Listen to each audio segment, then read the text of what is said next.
కిష్కింధపురి ఈ movie review ఈ వీడియోలో చూద్దాం. సో మెయిన్గా ఫిలిం అనేది ఎలా అనిపించింది. సో ప్రజెంట్ థియేటర్లో రన్ అవుతుంది. మెయిన్ లీడ్ బై మన అనుపమ గారు అండ్ బెల్లంకొండ శ్రీనివాస్ గారు. సో ఫిలిం నాకైతే నచ్చింది, నిజం చెప్తున్నా నచ్చింది. సో చాలా వరకు ఫిలిం అంటే ఈ వీడియో లేటే వస్తుంది, రివ్యూ లేటే. సో చాలా మంది నేను రివ్యూస్ ఇని వెళ్ళాను ఫిలిం కి. సో ఫైనల్ గా సెకండ్ హాఫ్ బాగాలేదని అన్నారు. సో నా వరకు అయితే సెకండ్ హాఫ్ కూడా బాగానే అనిపించింది. అంటే కొన్ని వరకు ఫ్లాల్స్ ఉన్నా కూడా సెకండ్ హాఫ్ కూడా నాకు కొంచెం ఇంట్రెస్టింగ్ అనేది చాలా బాగానే అనిపించింది.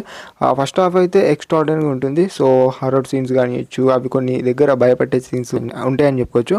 సో కొంచెం హారర్ ఫిలిమ్స్కి అంతలా భయపడే వాళ్ళు ఉంటే ఫ్యామిలీతో చూడకపోవడం బెటరు, అవాయిడ్ చేసానని చెప్తాను. సో ఫిలిం స్టోరీ ఎలా ఉంటుందంటే అంటే లైక్ వింటేజ్కి సంబంధించి ఒక రేడియో స్టేషన్ ఉంటుంది. అక్కడికి పోస్ట్ టూరిస్ట్లకు తీసుకువెళ్ళే మన హీరో సో ఆ వింటేజ్ రేడియోకి కొంతమందిని తీసుకొని వెళ్తారు. అక్కడ ఓల్డ్ భవనం అదంతా చూసిన తర్వాత అక్కడ దయ్యం ఉండడము, ఆ తర్వాత ఏమైంది ఏందనేది మీరు చూస్తారు ఫిలిం అని చెప్పుకోవచ్చు. ట్రైలర్ లో ఉండే పాయింట్ ఇది. సో మీరు ట్రైలర్ చూస్తే మీకు అర్థమైపోతుంది. అదన్నట్టు ఈ మెయిన్ గా పర్ఫార్మెన్స్ వైజ్ గా చూసుకున్నట్టయితే బెల్లమన్న ఎక్స్ట్రాఆర్డినరీ ఇచ్చారు. అండ్ మెయిన్ గా అనుపమ గారి గురించి చూసుకుంటే లైక్ మనం ట్రైలర్ లో చూసాం ఆ లాస్ట్ సీన్ లో అది కొంచెం దయ్యం ఇన్వాల్వ్ అవ్వడము, అది కొంచెం గోస్ట్లో కనిపించడము, అది కొంచెం బాగా అనిపించింది. కొంచెం భయపెట్టే సీన్ అన్నట్టు చెప్పుకోవచ్చు. మెయిన్గా అదొక సీన్. అండ్ ఇంకా చాలా మంది క్యారెక్టర్స్ ఉంటాయి ఫిలింలో. సో మీరు ఫిలిం చూసి తెలుసుకోవచ్చు. కామెడీ అయితే అంతలా వర్కౌట్ కాలేదు నా వరకు అయితే. ఇక ఇలా అయితే ఉంటుంది. ఈ సెకండ్ హాఫ్ కూడా బాగా అనిపించింది. నాకు నేను చెప్పాను కదా, సెకండ్ హాఫ్ కూడా బాగా అనిపించింది. క్లైమాక్స్ పోర్షన్ ఓకే అనిపించింది.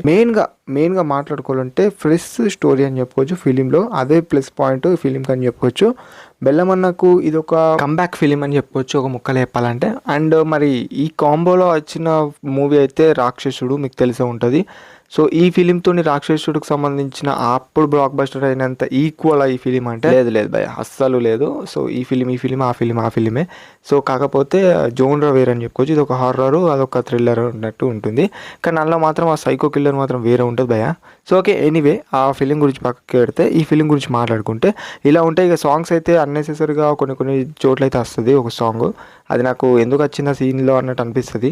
అంటే అప్పుడే హారర్ ఇప్పుడు అప్పుడే సాంగ్ షిఫ్ట్ అయిపోవడం అనేది ఏంది లవ్ సాంగ్ అన్నట్టు అనిపించింది ఒక దగ్గర. అండ్ ఇంకా ఒక డిసప్పాయింట్ చేసిన థింగ్ ఏంటంటే ఇది వరకు చూసిన ఫిలిమ్స్లో హర్రర్ ఎలా ఉంటుందో సో అలాంటి ఎక్స్పర్ట్స్ మనకైతే అనిపిస్తాయి. సో ఫిలిం చూస్తే మీకు అర్థమైతే నేను ఇంకేది కూడా ఎక్క చెప్పాను. అండ్ ఇదా ఉంటుందన్నట్టు కిష్కింధపురి మూవీ రివ్యూ. అండ్ ఈ రివ్యూ కనుక నా రివ్యూ కనుక మీకు నచ్చినట్టయితే సబ్స్క్రైబ్ చేసుకోండి. టాటా గైస్.